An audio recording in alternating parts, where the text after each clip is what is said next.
I know we talk a lot of funny shit, but I know a lot of y'all care about your lives, bro. Y'all trying to produce results, and y'all trying to grind, and y'all trying to figure out how to get to that next level and take a L, turn an L to a W, flip your life around, take care of your family. Like, I know I'm talking to a lot of people that have that kind of mentality. If you're not, get the out of here, bum. If you want to sit on your ass for the rest of your life and have nothing and be nothing, and you don't want to look like this when you look in the mirror, you hear that sound like a brick, nigga. Like, you don't want to feel like this in life. I'm gonna tell you, it's stages to huge transformation, bro. From my opinion of what I can say works and what I've seen works, right? Number one, bro, is everybody be thinking, I just need that passion. I need to find my passion. I need to find my motivation. I need to do all that. Everybody be thinking is that. But the first thing, honestly, is what you have to remove from your life. That's the first thing. What needs to be removed? Because you would never take a boat in the ocean and it's a big hole in the bottom of the boat. You need to patch that hole up or the boat gonna sink no matter what the fuck you do. You would never build a skyscraper on top of shoe boxes.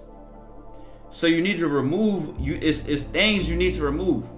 And imagine, I had this call on Patreon, I had this conversation on Patreon call earlier. And I said, 5 differences, just being of 5 things I removed personally at that time. First of all, my whole friend group was different. Like who I was hanging around all the time, what kind of grades they had, what they did with their lives was different. Well, I know how important nutrients and all that shit is a part of your diet. You cannot even expect yourself to give your best effort. You can't even expect to be focused. Bring that energy. I'm a beast. You can't even expect yourself to be on that type time when your body is full of shit. You are dying on the inside, trying to ask yourself to be some grinder. It's just like you thinking, oh, I don't have no discipline. Oh, I don't have no willpower. I'm distracted. Bro, that shit is all starting with what you eating, bro. Meanwhile, it's easy for me to focus because my body is sharp as I got all the nutrients I need for my body to be at its quickest and most sharpest, best version. Meanwhile, if I was eating poor and I was lacking sleep and I was not recovering properly for my brain to balance out me grinding so much, I'm basically going to drive my tires until they burn off. And that's when somebody's burnt out. And that's when somebody just crashes out or just hits the wall and whatever. But it shouldn't be like that. That's not sustainable. And that's not really sustainable is the best word, bro. It's just not putting you on a path where you can maintain that shit. You'll fuck around and you have a really high. You wake up 3 a.m., 100 push-ups, or a good couple of days, and then you crash out in a week. You out here blaming and hating your life. How the fuck is motivation supposed to change your entire life? Make it make sense. Or passion. 2 words that everybody love to use. I'm not passionate and I have no motivation. Nigga, motivation is not gonna do everything. So it has nothing to do with a lack of discipline, a lack of motivation, a lack of discipline. Dog, your diet is so f***ed up that you have insomnia. Oh, you don't understand how your diet could fuck with your sleep? Mind you, the long term is to keep going to the gym and watch what you eat more, and then obviously prevent things like having your phone in your bed and shit like that, right? You got little fixes like that make big differences. But on top of that, so the person who is very constricted, they don't have no sense of imagination. They don't have no sense of thinking big. They always play safe. They play for security. They're very scared. They work hard and they work consistently, but they have no type of big thinking or big vision. They don't have a sense of humor. They don't enjoy life. They just work and that's just the 2 extremes, right? So somewhere in the middle is someone who can think big and someone who can work hard. Meaning, however you view yourself, that's however you're move and interact with the world. So you do want to have a sense of seeing more for yourself in life. You do want to use your imagination, because if you didn't have an imagination, you would just simply think it is what it is. It is what it is. I suck. I'm broke.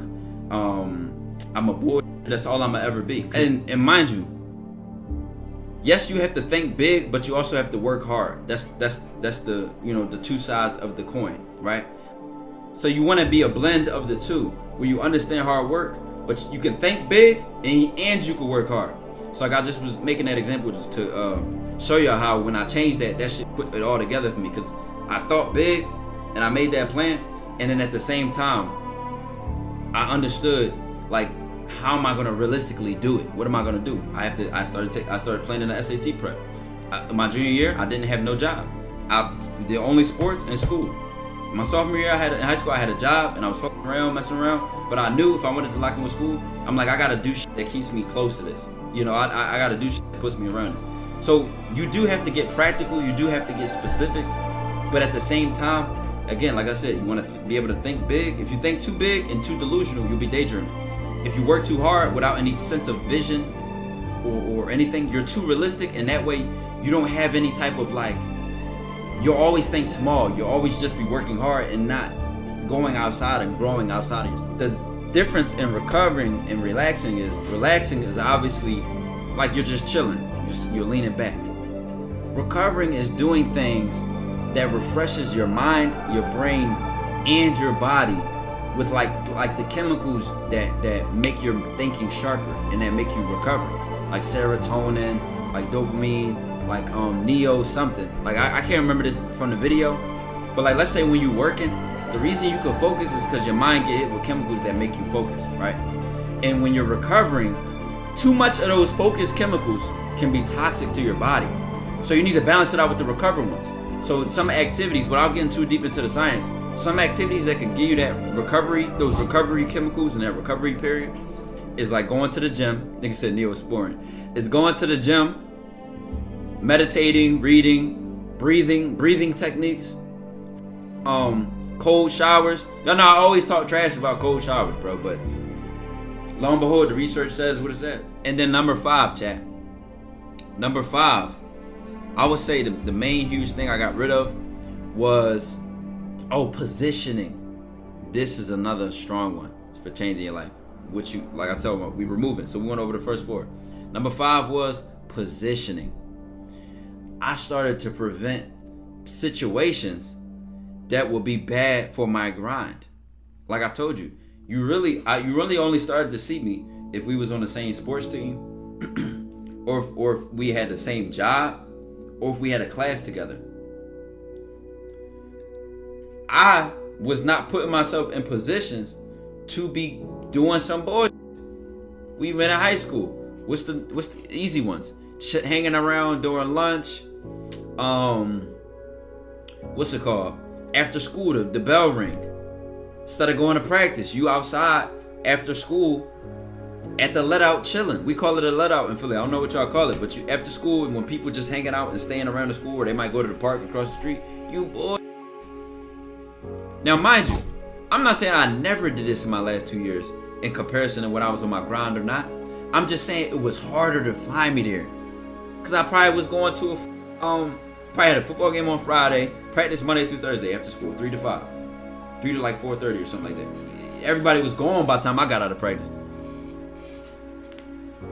but not even realize I'm working harder than everybody else, but maintaining the energy. Well, guess what? As I'm going through my job and as I'm studying for these tests and taking care of homework, me being on the sports teams is helping all of that, my mind stay sharp. Then when I'm eating, it's helping my body stay sharp. They all impacting each other, and they all recycling all this energy just around yourself. And the next thing you know, all your categories is uplifted. I just named those 5 things, and all of those 5 categories in one way or another protected my mind, my body, and my soul. And they all started to impact each other positively. So if your life sucks right now, or you bullshit, right? Think about which of those categories immediately is the worst. Like I said, your mind is like your mindset. So do you have negative thoughts like, don't do it, you can't do it, it's not worth it, right? You got bullshit thoughts. You got lazy thoughts, right? Your thoughts, your mindset is small and weak. You think it's okay to quit. Your mentality is just terrible. Your soul is beaten down. You gave up on life. You know, nothing about you wants to achieve greater in life or expect anything greater of yourself. Your soul is beaten and just closed down. Your body, your diet is trash. You don't sweat consistently, at least 3-4 days a week in the gym, some type of physical, health. So all of these 3 categories impact each other. And mind you, one of them might be holding you back the most. or all three of them might be terrible.